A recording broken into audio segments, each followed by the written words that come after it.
지금부터요, 약 3000년 전에 이스라엘 땅에 한 멋진 청년이 있었습니다. 이 청년은요, 외모가 너무나도 준수해서 이스라엘 백성들 중에서 그 사람보다 더 잘생긴 사람이 없었고요. 키도 커서 모든 백성들보다 머리 하나는 더 큰 거구였습니다. 하루는요, 이 청년의 아버지인 기스라는 분이요, 그 아들에게 잃어버린 암나귀를 찾아와라 라고 부탁을 했습니다. 근데 이 청년이 진짜 효자예요. 그래서 종을 하나 데리고요, 산가들을 샅샅이 찾아 나섰습니다. 그런데 한참을 찾았는데도 못 찾겠는 거예요. 그래서 이 청년이요, 종에게 야, 안 되겠다, 이제 포기하고 돌아가자 라고 말했습니다. 이때 그 종이요, 아니 주님, 제가 소문을 들었는데요, 이 근처에 정말로 유명한 신령한 하나님의 사람이 계신다고 합니다. 그러니 그에게 가서요, 이 암나귀에 대해서 물어보면 좀 해결될 것 같아요. 그래서 이 제안을 듣고 그들은 사람들에게 수소문을 해서 이 하나님의 사람을 찾아가게 됩니다. 이 하나님의 사람이 누굴까요? 아니, 이 하나님의 사람, 사무엘 선지자였다라는 겁니다. 그런데 이 청년이 찾아오기 전날 하나님께서는 이 사무엘 선지자에게, 선지자야, 사무엘아, 내일 이맘때 베냐민 땅에서 한 사람이 올 것이니 그에게 기름을 부어 내 백성 이스라엘의 지도자로 삼아 지금 그들을 괴롭히고 있는 블레셋의 손에서 그들을 구하게 하라 라고 말씀을 미리 해주신 겁니다. 정말로 이 하나님의 말씀대로 그 다음날 그 청년이 사무엘 선지자에게 찾아온 겁니다.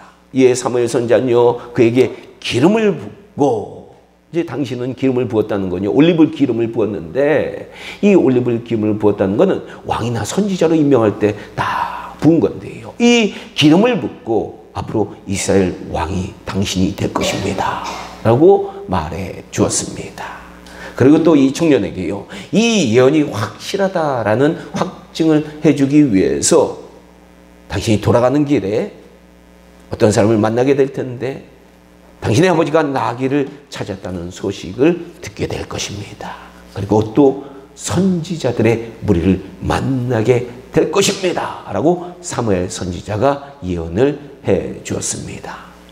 이 예언대로요, 이 청년이 집으로 돌아갔는데 길에서 사람을 만나서 그 사람들이, 아니 당신의 아버지가 나귀를 찾았어요.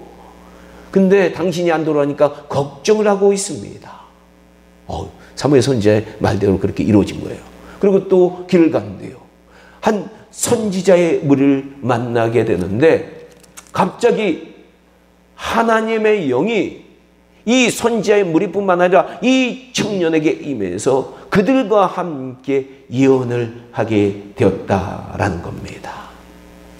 이런 그의 모습을 보고요, 많은 이스라엘 백성들은 깜짝 놀라게 됩니다. 아니, 이 청년이 외모로만 뛰어난 줄 알았는데 예언까지 하는 영적으로 뛰어난 사람이구나 라고 하면서 깜짝 놀라게 되는 거예요. 하나님은요, 그가 장차 이스라엘 지도자가 될 수 있도록 지하 총명만 주신 것이 아니라 성령의 충만함까지 그에게 주셨다라는 겁니다. 그러니까 하나님의 일을 하려면요, 성령의 충만함을 받아야 제대로 잘 감당한다라는 거예요. 이 일 후에 사무엘 선지자는 이 미스바라는 넓은 곳에 온 이스라엘 백성들을 불러 모아서, 이스라엘 백성들이요, 이제 내가 왕을 뽑을 것입니다 라고 이렇게 선포를 했습니다. 사실 이제 이 당시까지만 하더라도 이스라엘에는요, 왕이 없었습니다. 하나님께서는요, 이 사사들과 선지자들을 통해서 이스라엘 백성들을 통치하셨습니다. 그러나 이스라엘 백성들은 주변의 모든 나라들 보니까 강력한 왕이 있는 거예요. 아니, 왜 우리만 왕이 없어서 매번 외세에 시달리고 이렇게 어려움을 당하느냐? 아니, 하나님이 도와주신데도 그렇게 불평불만을 하는 거예요. 우리에게도 제발 강력한 왕을 세워 주십시오라고 사무엘 선지자에게 강력하게 요청을 합니다. 때를 쓰는 거예요. 이에 사무엘 선지자는 아니 하나님께서 그동안 이스라엘 백성들을 그들을 괴롭히는 주변의 여러 민족들에게서 사사를 보내주고 선지자를 통해서 지켜주셨건만 아니 하나님 대신에 왕을 세우려고 하는 너희들 그대들에게 하나님은 섭섭해 하신다. 이렇게 얘기를 하는데도요 이스라엘 백성들은요 고집일세요. 계속 이 사무엘 선지자에게 그래도 우리는 왕이 좋아요. 강력한 왕을 원합니다. 이렇게 때를 쓰니까 하나님께서 그래 그대에게 왕 세워주겠다라고 전해라 라고 사무엘 선지자에게 얘기를 하신 거예요. 결국 사무엘 선지자는 미스바에 온 백성들을 모으고요. 이 12지파 중에서 각 지파별로 지도자가 될 만한 사람 1000명씩을 뽑아서 12,000명의 사람들을 면접을 보게 됩니다. 그런데요. 이 사람들 중에 사무엘 선지자가 하나님의 명령으로 기름 부었던 그 청년이 없었던 겁니다. 분명히 그 청년이 나타내라. 그 청년을 이 12,000명 중에서 뽑아가지고 이 사람이 너희 왕이 될 것이다 라고 이렇게 선포를 하려고 그랬는데 없었던 거예요. 이에 당황한 사무엘 선지자는 하나님께 기도를 합니다. 이제 어려움이 찾아오면 우리는 하나님께 기도를 해야 되는 거예요. 기름 부음 받은 이 청년이 어디 갔습니까 하나님? 이렇게 질문하니까 하나님께서 걱정하지 마라. 그 청년이 지금 나귀들 사이에 있는 짐들 사이에 숨어 있다 라고 얘기를 해주시는 거예요. 이 말씀을 들은 사무엘은 사람들을 당장 보내서 그 청년을 강제로 데리고 와서 이스라엘 백성들 앞에 초대 왕으로 세우게 됩니다. 사실 이 청년은요, 자신은 베냐민 지파라는 가장 작은 지파의 사람이고 우리 집안도 별 볼 일 없는데 이스라엘 왕이 되기엔 부족한 사람이다 라고 생각해서 이 짐들 사이에 숨어 있었던 겁니다. 참 겸손한 청년이었어요. 이 청년이 왕이 되자 사람들이 그를 찬성했을까요? 반대했을까요? 반대했어요. 군사력도 제대로 없는 젊은 사람이 어떻게 우리를 주변 여러 민족의 위협으로부터 구원하겠느냐라고 비판하면서 그를 왕으로 인정하지 않는 사람들이 너무나도 많았다라는 겁니다. 그래서 어떤 사람들은요, 왕이 되었는데도 이 사울에게 예물도 전혀 가지고 오지 않았습니다. 그러나 이 청년은요, 이 굴욕을 참고 백성들 중에 전쟁할 의지를 가질 용사들 모아서 그들을 훈련시켜서 이스라엘의 사방에 있는 대적들인 모압, 암몬, 에돔 그리고 블레셋과 싸워서 곳곳에서 승리를 하기 시작했다라는 겁니다. 그러자 여러분 사람들의 민심이 정말로 간사하잖아요. 이 민심이 갑자기 급속도로 변하는 겁니다. 온 이스라엘 백성들이 그를 왕으로 인정하기 시작합니다. 바로 이 청년이 사울이잖아요. 사울왕입니다. 이 사울왕은요, 점점 많은 사람들의 존경을 받게 되었고요.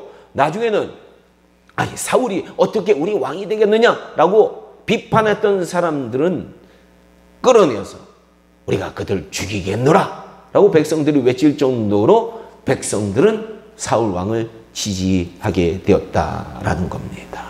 하지만 이 사울왕의 문제는 이때부터 시작됐어요. 인기를 끌기 시작하면서부터 생긴 거예요. 사람들은요, 우리가 무엇인가 갖기 시작하면서부터 문제가 생긴다라는 거 여러분들 아셔야 되는 거예요. 과거에는 겸손하고 하나님을 의지했던 사울이었는데 백성들의 인기를 얻기 시작하자 점점 변하기 시작했습니다. 그는 하나님보다 백성들을 의식하기 시작하면서 어떻게 하면 사람들이 나를 더 따르게 할까라는 것에 더 많은 관심을 가진 그런 왕이 되기 시작했다라는 거예요. 즉 사울왕은요, 하나님 중심에서 사람 중심으로 변하게 되었다라는 겁니다.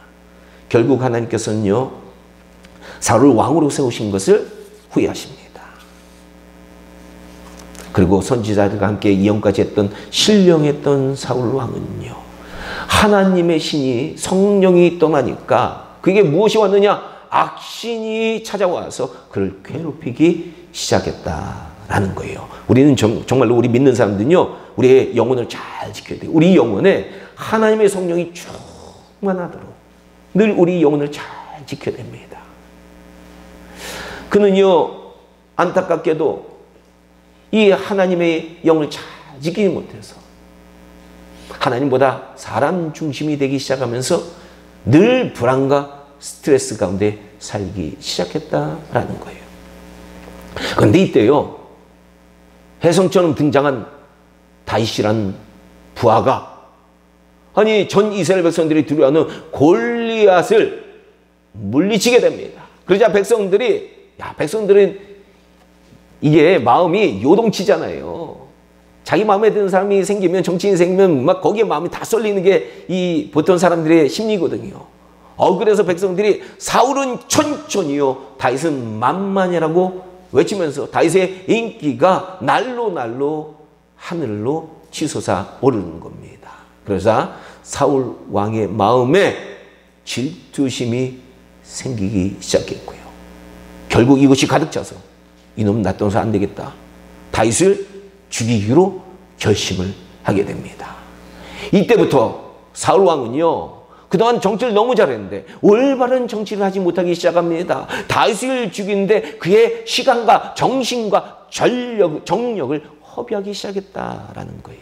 여러분, 우리가 성령 충만하지 않으면 모든 만사를 바르게 보지 못하고 바르게 처리하지 못하기 시작해요.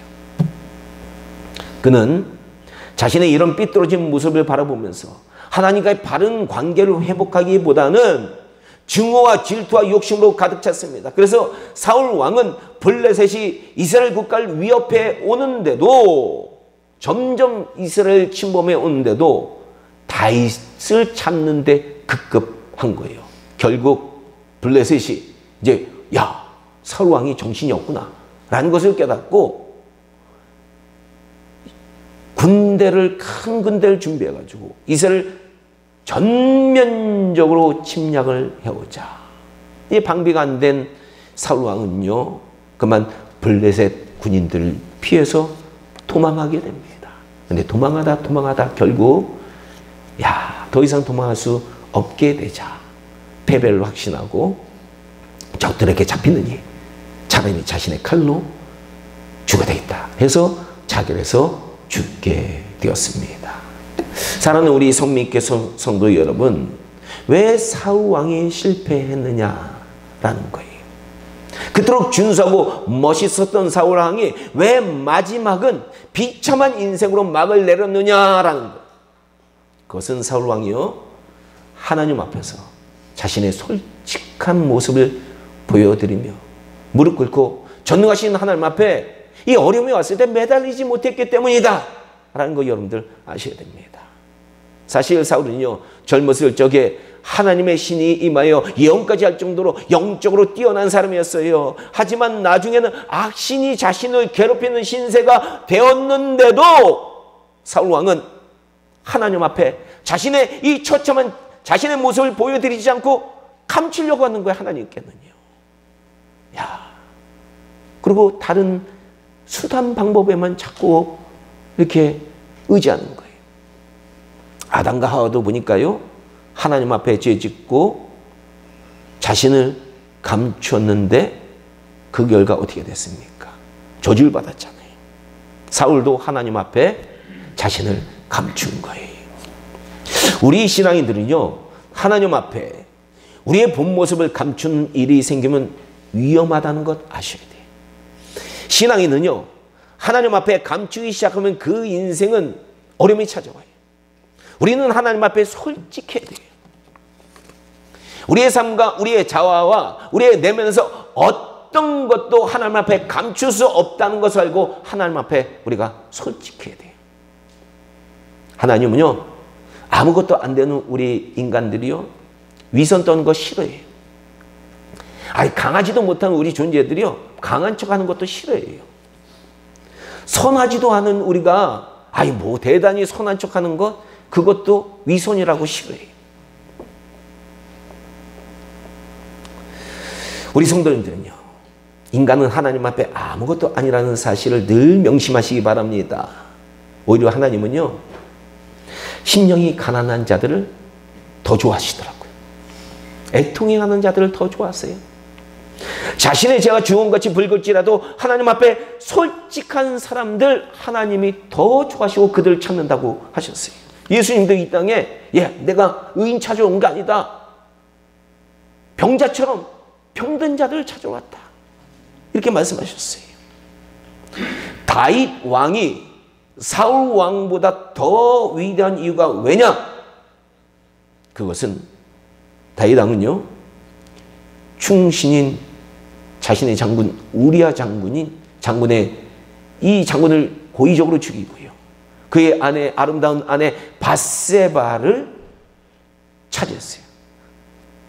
이게 하나님 앞에 감출 수 있는 걸로 생각했어요. 그런데 이 죄를 선지자 나단이 찾아와서 신랄하게 책망하니까 자신의 죄를 깨닫고,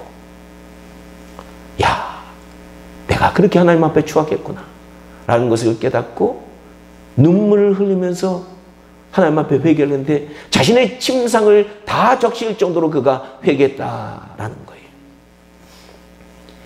이렇게 솔직하면 하나님이 그 사람을 귀하게 여기신다라는 거 여러분들 아셔야 됩니다. 오늘 본문에 이 니고데모라는 사람이 나오잖아요. 이 사람은 어려서부터 철저하게 유대교 신앙 훈련을 잘 받은 사람이에요. 오늘날로 얘기하면 어려서부터 교회에서 신앙생활 잘 받은 사람이에요. 그를 오늘 본문에서 지도자라고 말하는데 오늘날로 얘기하면 유대인들의 국회의원입니다. 그는 종교적으로 매우 존경받았고요, 사회적으로도 매우 존경받은 인물이었어요. 그런데 니고데모가 하루는 예수님을 찾아온 거예요.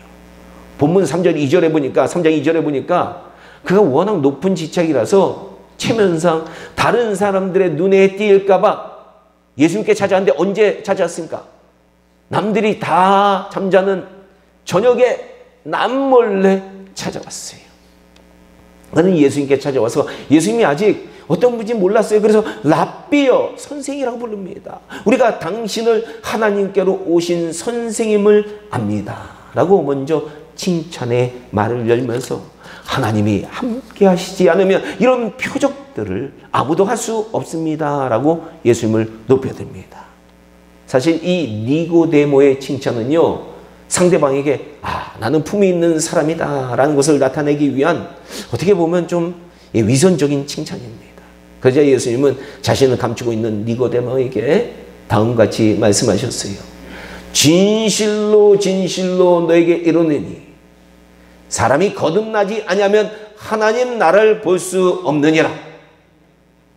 즉 니고데모, 너는 지금 너 자신을 내 앞에서 포장하고 있는데 하나님 앞에 진실로 새로워져야만 하나님 나라에 들어갈 수 있다. 이렇게 말씀하신 거예요. 근데 니고데모가, 여러분, 우리 자신을 포장하는 우리 자신의 자가 얼마나 두꺼운지 여러분도 아셔야 돼요. 여전히 자신을 니고데모가 감추는 거예요. 그는 예수님의 말씀이 무슨 뜻인지 모른 척 능청스럽게 이렇게 얘기합니다. 사람이 죽으면, 늙으면 어떻게 다시 날 수 있겠습니까? 두 번째 모태에 들어가서 다시 우리가 태어날 수 있습니까? 라고 이렇게 엉뚱하게 능글맞게 질문을 합니다. 그러자 예수님은 다시 이렇게 말씀하셨습니다. 진실로 진실로. 또 진실로 두 번을 또 하시는 거예요. 너에게 이르노니 물과 성령으로 나지 아니하면 하나님 나라에 너가 결코 들어갈 수 없느니라.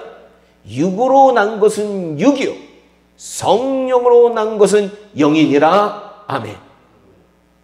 즉 너는 계속 육체의 모습이 있으려고 너 자신을 감추고 있는데 이 모습을 하나님 앞에 솔직히 드러내고 영혼 깊이 너 회개된다. 그리고 성령으로 새 사람이 되지 않으면 너 하나님 나라에 결코 들어갈 수 없다라고 예수님이 다시 한번 영적으로 도전을 하십니다. 이때 예수님이 얼마나 그에게 간절히 얘기했는지 진실로 진실로라는 단어를 4번이나 말씀하셨어요. 근데 그렇게 얘기해도 니고데모가 자기 자신을 감추니까 다시 예수님께서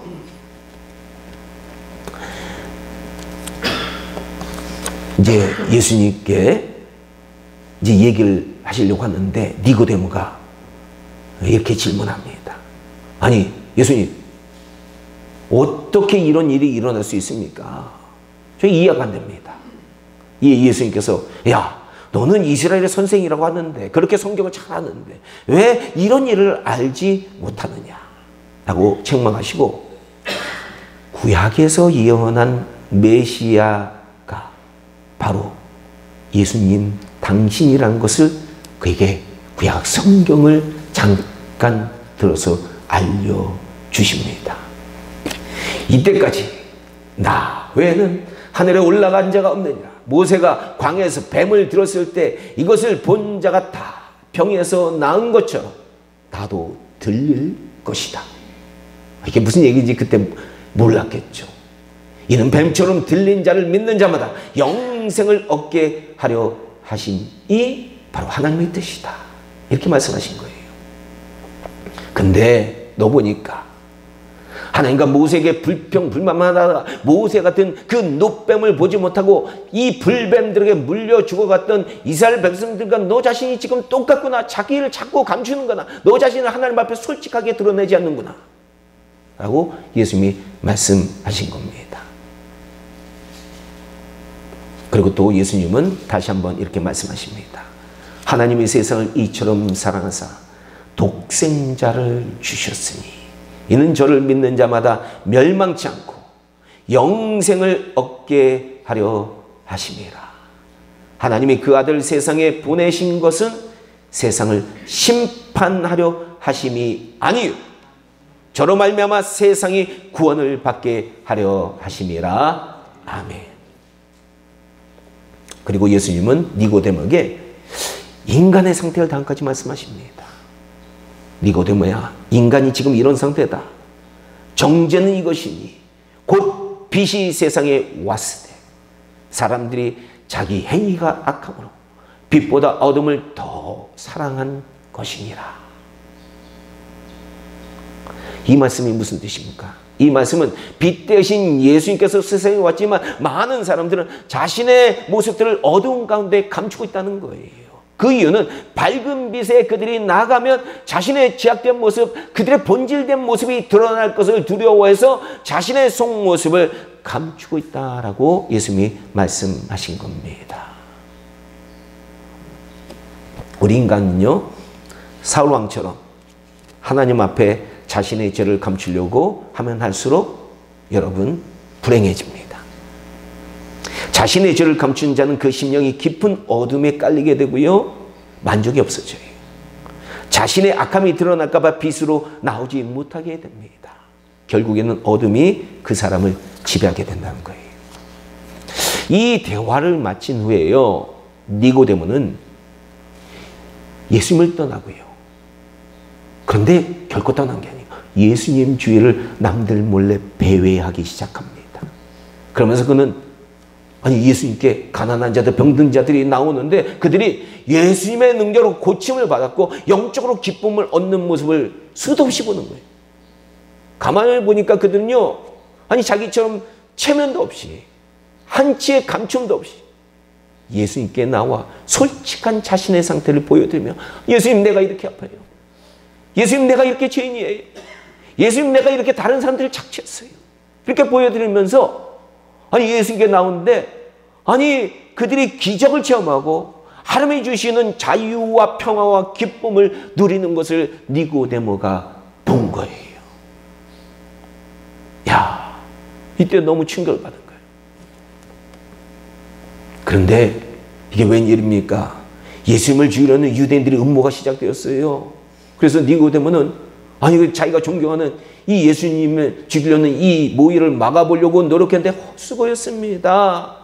힘이 역부족이었어요. 결국 예수님은 십자가에 못 박혀서 험하게 죽임을 당하는 모습을 본 거예요.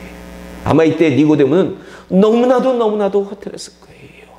아니, 예수님께 너무나도 기대 많이 했는데, 예수님께서 늘 말씀하신 하나님의 나라에 대해서 그는 너무나도 기대했는데 죽음으로 끝나는 모습을 보고 허무가 그를 감쌌을 것이다 라는 거예요.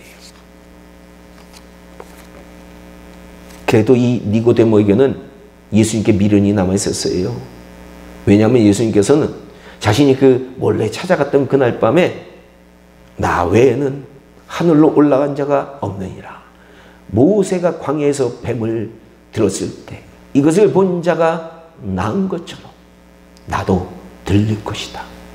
이게 십자가 들린다는 얘기인가? 이는 뱀처럼 들린 자를 믿는 자마다 영생을 얻게 하려 하심이라. 이게 하나님의 뜻이다 라고 자기에게 분명히 얘기한 것이 기억이 나는 거예요. 그래서 니고데모는 이 십자가 위에서 이 예수님께서 돌아가시기 전에 다 이뤘다 라고 말씀을 하고 돌아가시는데, 그 말씀이, 그 주님의 모습이 머리에서 떠나지 않는 겁니다. 예수님을 끝까지 떠나지 않고 따랐던, 아니 예수님을 모든 사람들이 다 떠났는데 떠나지 않았던 아리마다의 요셉이 있는데 그와 함께 상의해서요, 예수님의 시체를 로마 총독의 허락을 받아서 그 예수님의 시체를 받아서 아무도 장사하지 않은 새 무덤에 장사를 해드립니다. 이때 니고데모는요, 예수님의 죽은 시체를 받고 그의 가시관으로 일그러진 얼굴과 이 양손에 그 큰 못을 받은 그 자국, 창으로 찔린 그 옆구리 깊은 상처, 양발에 생긴 그 못자국, 그리고 채찍에 너덜너덜하게 벗겨진 예수님의 온 몸을 보면서 예수님께서 자신에게 하신 말씀이 생각났을 겁니다. 하나님이 그 아들을 세상에 보내신 것은 세상을 심판하려 하심이 아니요, 저로 말미암아 세상이 구원을 받게 하려 하심이라. 모세가 광야에서 뱀을 들었을 때 그것을 본 자가 다 나은 것처럼 나도 들릴 것이다. 이는 뱀처럼 들린 자를 믿는 자마다 영생을 얻게 하려 하심이라. 아멘. 아마 니고데모는 예수님의 이 완전히 너덜너덜한 시신을 모시고 무덤으로 옮겼을 때 이 예수님의 처참한 육체를 보면서 예수님의 말씀의 의미를 깊이 생각했을 것이다 라는 겁니다. 그리고 여기서 끝이 아니었어요. 예수님께서 3일 만에 죽음을 이기시고 부활하신 겁니다. 이때 니고데모는 예수님이 하신 말씀의 참 뜻을 깨달은 거예요. 그래서 이제는 더 이상 그는요, 예수님의 십자가 앞에서 자신을 감추는 자가 아니라 주님 앞에서 자신이 어떤 자인지를 분명히 드러내었고 주님의 구원의 은혜를 구하기 시작합니다. 주님께서 십자가에서 처절하게 돌아가신 이유는 내가 내 속에 지금까지 감추고 있었던 나의 깊은 죄 때문이구나 라는 것을 니고데모는 깨닫게 되었고요. 주님 앞에 이제는요, 자신이 감추었던 그 뭐 여러 가지 체면이나 이 모든 이 더러운 껍데기, 두꺼운 껍데기를 다 던져버리고요, 참된 모습으로 주님의 은혜를 구하기 시작했다라는 거예요. 그래서 십자가 사건과 부활 사건 후에 주님의 말씀을 깨달은 니고데모는요, 아무도 모르던 예수님과 자신의 그 대화를 누구에게 얘기했느냐?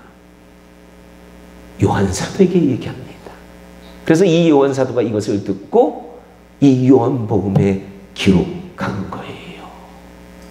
우리는 오늘 말씀에 나오는 인물들을 보면서요, 하나님의 뜻을 알게 됩니다. 그 그것은 우리의 창조자 되시는 하나님 앞에 우리는 우리의 솔직한 모습을 한치의 감춤도 없이 드러내놓고요. 회개의 고백을 통해서 하나님, 난 별거 없습니다. 하나님의 은혜가 필요한 존재입니다. 예수님의 십자가 은혜를 누리길 원합니다. 라는 것을 고백하길 원하는 게 하나님의 뜻이에요. 그런 자들마다 하나님은 구원하길 원하시고요. 이 땅의 고난에서 구원하기를 원하시고요. 그런 자들마다 하나님의 참된 자녀로 그 영원한 그 위대한 유업을 상속해 주기를 원하신다라는 겁니다. 부디 우리 성립교회 성도님들은요, 사울왕처럼 우리 자신을 감추는 자가 아니라 하나님 앞에 솔직하게 나가는 자들이 다 되시기를 주님의 이름으로 간절히 축원합니다. 기도하겠습니다.